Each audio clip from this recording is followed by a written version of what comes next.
The ocean was calm on the surface, a silver sheet reflecting the dim light of the setting sun. But beneath, tensions ran high aboard the Chronicle, a stealth reconnaissance submarine armed with the latest advancements in aquatic technology. Commander Elena Drake stood poised, staring at the sonar display with an intensity that burned through the shadows of the cramped control deck. Hydra technology, that was their edge, their lifeline, and today it would be the difference between survival and death. "They're closing in again, Commander," Lieutenant Carver's voice tight with anxiety as he gestured to the blips on the display. Elena's jaw clenched. Those dots represented enemy submersibles, fast, heavily armed, and merciless. The Eastern Fleet's predators, submarines engineered for ruthless hunting, and Chronicle, it wasn't supposed to be a war machine. It was designed for reconnaissance and exploration, a scientific marvel rather than a military powerhouse. But here they were, outgunned, outnumbered, 3 against 1 in a labyrinthine stretch of underwater canyon labyrinths near the mid-Atlantic ridge. "Hydra system check," Elena barked, her voice cutting through the ambient hum of the deck. Carver's fingers flew over the keys. Hydra, an experimental system unique to the Chronicle, was their trump card. It was more than sonar. It was a network of interconnected platforms that turned the submarine itself into a living, sensing machine. Pulses from Hydra mapped the surrounding terrain in real time, creating a 3-dimensional holographic representation on the bridge's central display.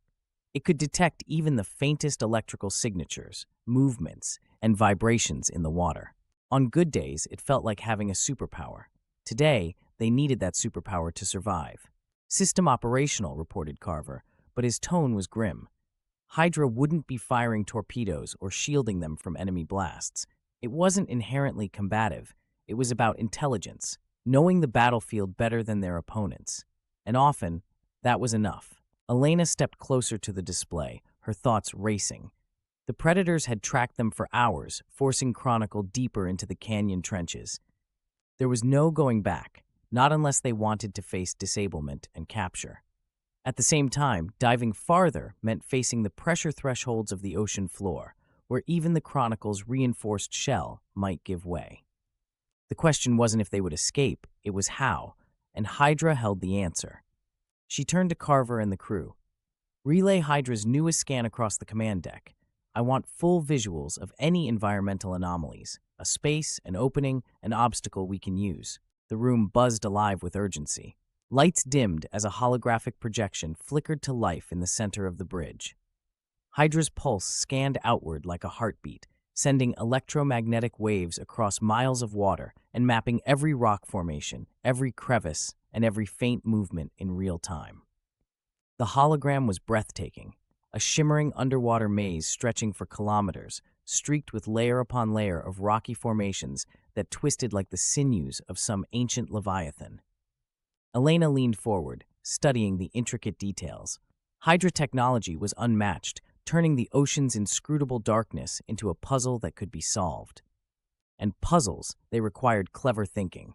"Something here," Carver said, pointing to the hologram.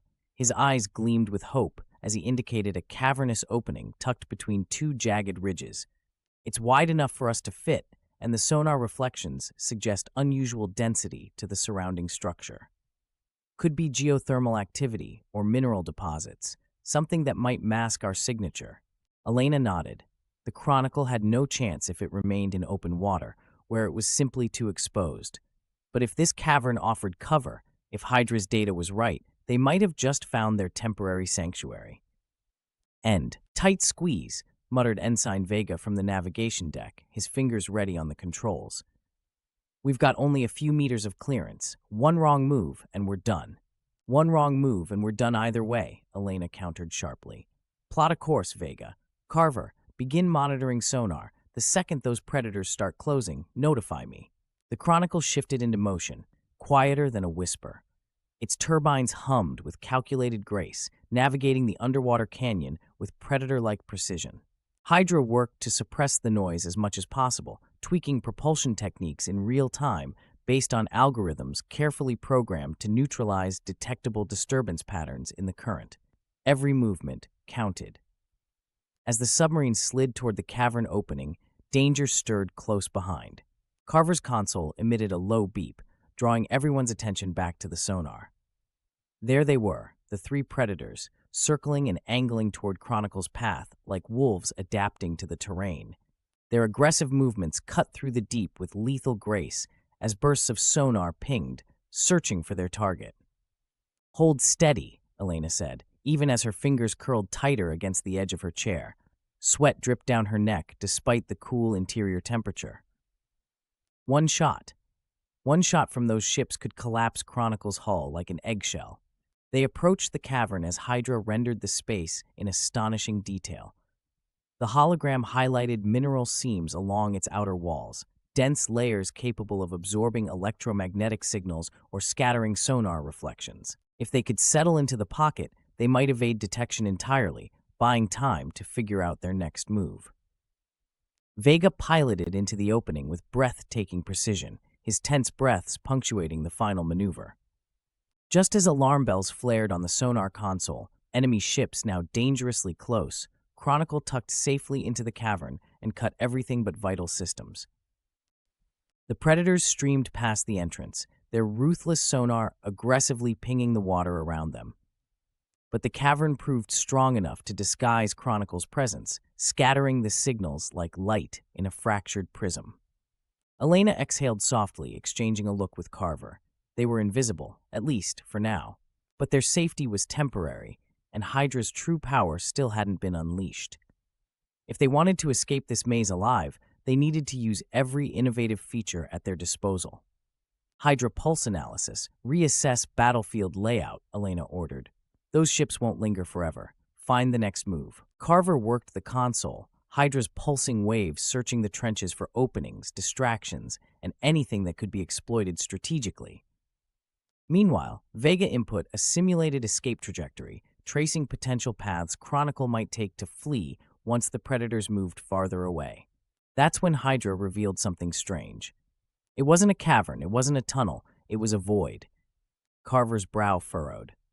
"Commander, look at this anomaly. It's reading like an underwater instability zone. High temperatures, strange currents. There's geothermal activity further below, and vent-like structures that could lead into deeper terrain." Elena studied the data. The void was chaotic, a swirling labyrinth of volcanic vents and unstable pressure pockets, marked by heat signatures that Hydra could barely map. But it offered something the predators couldn't follow: unpredictability. If Chronicle entered the destabilized zone, its Hydra systems might help them navigate safely where the predators couldn't survive. "It's a risk," Vega said cautiously. "That zone looks like a death trap." "But it's our best bet," Elena countered firmly. "No more hiding. We go deeper. Hydra gives us the advantage, but it's up to us to solve the problem." And so Chronicle descended. A battle of mind games and survival unfolded in the depths as Elena's crew faced not just enemy ships, but Mother Nature herself. The geothermal zone pulsed with danger, threatening to tear the submarine apart as heat sources triggered bursts of unpredictable currents. Yet Hydra danced through the chaos, constantly recalibrating escape paths and adjusting thermal shields to account for environmental fluctuations. It was puzzle solving in real time. Every shift of the tides, another piece of the maze to conquer. The predators attempted to follow, but the zone fought back. One enemy ship ventured too close to a flare and was struck by a volcanic burst, forcing it to retreat. Another lost tracking as the unstable currents disrupted its sonar. The final predator made it the farthest. But Hydra's intricate mapping ensured Chronicle stayed just out of reach, luring their pursuer deeper until a massive rift opened in the seafloor. The predator couldn't stop itself in time. Chronicle rushed upward, breaking free of the chaos, while the enemy fell into the abyss below. Cheers broke out on the deck, but Elena barely allowed a smile. Victory wasn't pride, it was relief. As the Chronicle surfaced safely above the Atlantic, Elena glanced at the Hydra projection for the final time. It wasn't just a technological marvel, it was the reason they were alive. But it was clear, too, that the ocean had yet to reveal all its secrets. The Chronicle had surfaced safely above the Atlantic, breaking through the chaos of the depths. Elena glanced at the Hydra projection for the final time. It wasn't just a technological marvel, it was the reason they were alive. But it was clear, too, that the ocean had yet to reveal all its secrets. And next time, they might not escape so easily.